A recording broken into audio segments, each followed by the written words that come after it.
Rebelião de Espartacos, Terceira Guerra Servil.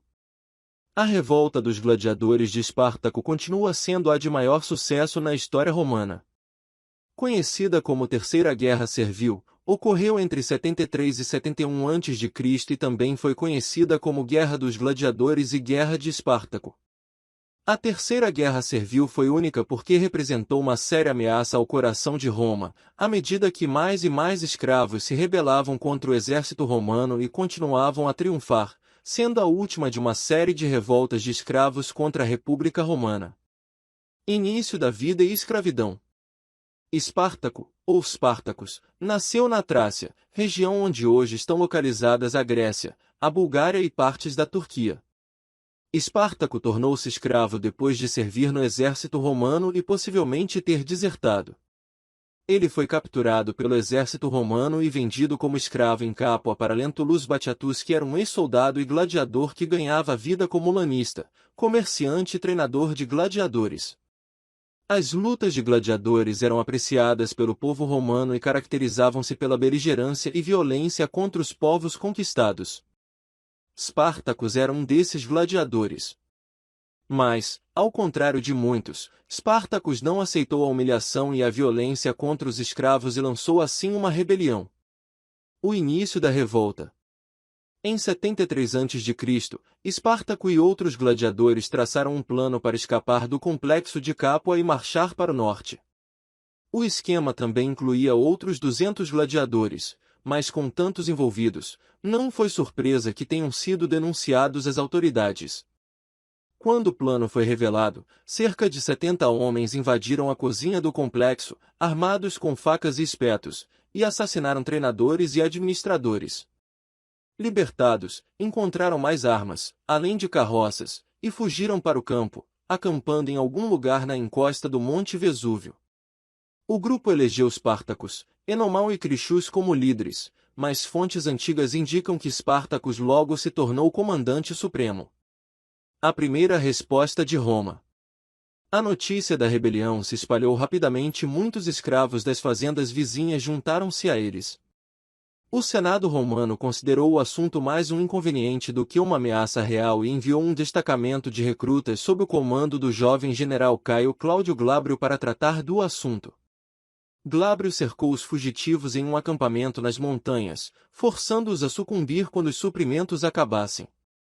A colina estava coberta de vinhas, então Spartacus ordenou a seus homens que fizessem escadas com elas, com as quais cruzaram com sucesso uma área que Glabrio havia negligenciado, por considerá-la inacessível, e atacaram a retaguarda das linhas romanas, derrotando o destacamento e apreendendo armas deixadas no acampamento.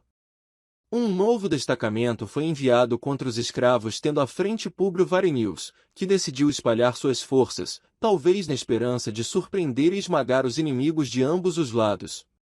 Seus planos exatos podem permanecer desconhecidos, mas o fracasso foi sem dúvida desastroso. O exército de Varinius foi derrotado e disperso. A vitória de Espartaco foi tão completa que o comandante romano até perdeu o cavalo que montava na batalha. Como resultado destas vitórias, mais escravos abandonaram os seus senhores e juntaram-se à revolta. A segunda resposta de Roma. O Senado romano percebeu que havia subestimado seriamente Espartaco, que comandava um exército de mais de 70.000 fugitivos, e convocou os cônsules Publicola e Clodiano para liderar uma campanha contra ele. O ex-gladiador controlava todo o interior e recrutas apareciam quase todos os dias. Nesse momento o exército de escravos havia devastado as cidades de Nola, Nuceria, Túrio e Metaponto. Agora não há dúvida de que Espartacus e seu exército representavam uma grande ameaça para Roma. No entanto, Espartaco não tinha intenção de marchar sobre Roma. Ele liderou seus seguidores para o norte da Itália com o objetivo de retornar aos seus lares através dos Apeninos. Como o grupo era grande demais para atuar como uma unidade, foi dividido em dois, sendo um deles comandado por Crixus. Os romanos, sob o comando de Publicola, atacaram o exército de Crixus, enquanto Clodiano enfrentou as forças de Espartacus. O exército de Crixus foi derrotado e sofreu pesadas baixas, mas Espartaco derrotou Clodiano e depois o exército de Publicola, cujos soldados fugiram. Crixus foi morto em batalha e Espartacus sacrificou 300 prisioneiros romanos em sua homenagem. Ele então encenou sua própria exibição de gladiadores usando os cativos romanos restantes. Carroças e suprimentos inutilizáveis foram queimados, e o exército mudou de direção e marchou para Roma, com cerca de 120.000 soldados de infantaria e um tamanho desconhecido de cavalaria. Já alarmado com a rebelião avassaladora no sul da Itália, o Senado encarregou Marco Licínio Crasso de suprimir a rebelião.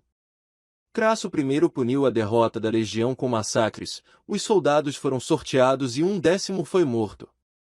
Crasso pretendia acabar com a guerra rapidamente e colocou-se aos olhos de seus homens como mais temível do que a derrota nas mãos do inimigo. O comandante marchou sobre Espartacus em Brutio, o ponto mais meridional da Itália. A maré da guerra parecia ter mudado. As legiões de Crasso foram vitoriosas em vários combates, matando milhares de escravos rebeldes e forçando Espartaco a recuar para o sul através da Lucânia, atual Basilicata, para os estreitos de Messina. Spartacus planejava usar navios de piratas da Cilícia para ocupar a Sicília, uma província romana, e torná-la um estado livre para seus seguidores. Os piratas deveriam encontrá-lo na costa de Brutius, mas simplesmente nunca apareceram. O exército de Espartaco recuou então para Régio, atual Régio da Calábria. As legiões de Crasso somavam mais de 60.000 soldados, perseguiram-nos e chegaram a construir um muro para encurralar os ex-escravos e esperaram para deixar a fome e o desespero trabalharem para o exército. Chegam reforços, a guerra termina.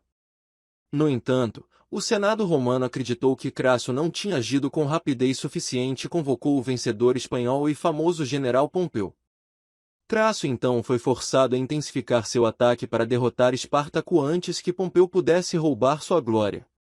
Vendo uma oportunidade de dividir os generais romanos antes da chegada de Pompeu, o ex-gladiador tentou negociar com Crasso, mas ele recusou. Quando Crasso se recusou a negociar, algumas das tropas de Espartaco romperam o confinamento e fugiram para as montanhas a oeste de Petélia em Brútio, atual Calábria, onde a legião de Crasso estava em perseguição. A legião conseguiu chegar aos rebeldes que tinham se separado da força principal, matando cerca de 12.300 homens. No entanto, as legiões de Crasso também sofreram perdas, pois muitos dos escravos fugitivos voltaram-se para lutar contra o exército romano. Mas, a verdade é que, os escravos rebeldes não constituíam um exército profissional e chegaram ao seu limite. Eles não queriam mais fugir e várias equipes se separaram da força principal para atacar o exército de Crasso de forma independente. Com a disciplina em desordem, Spartacus se virou e usou toda a sua força para tentar garantir a vitória antes que as legiões de Pompeu chegassem. Nesta batalha final, o exército de Spartacus foi completamente derrotado e a grande maioria dos seus homens morreram no campo de batalha. O destino final do próprio Spartacus não é claro, já que seu corpo nunca foi encontrado, mas os historiadores acreditam que ele foi morto em batalha com seus homens. Consequências. Embora a maioria dos escravos rebeldes tenha morrido em batalha, as legiões de Crasso capturaram cerca de 6.000 sobreviventes. Todos foram crucificados ao longo da Via Ápia, de Roma a Capua. O impacto da Terceira Guerra Servil nas atitudes romanas para com a instituição da escravidão são difíceis de mensurar.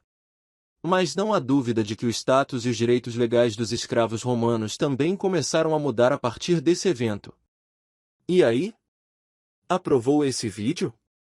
Então não se esqueça de deixar o seu like, compartilhar e se inscrever em nosso canal para mais conteúdos exclusivos. Muito obrigado e até o próximo vídeo. Tchau!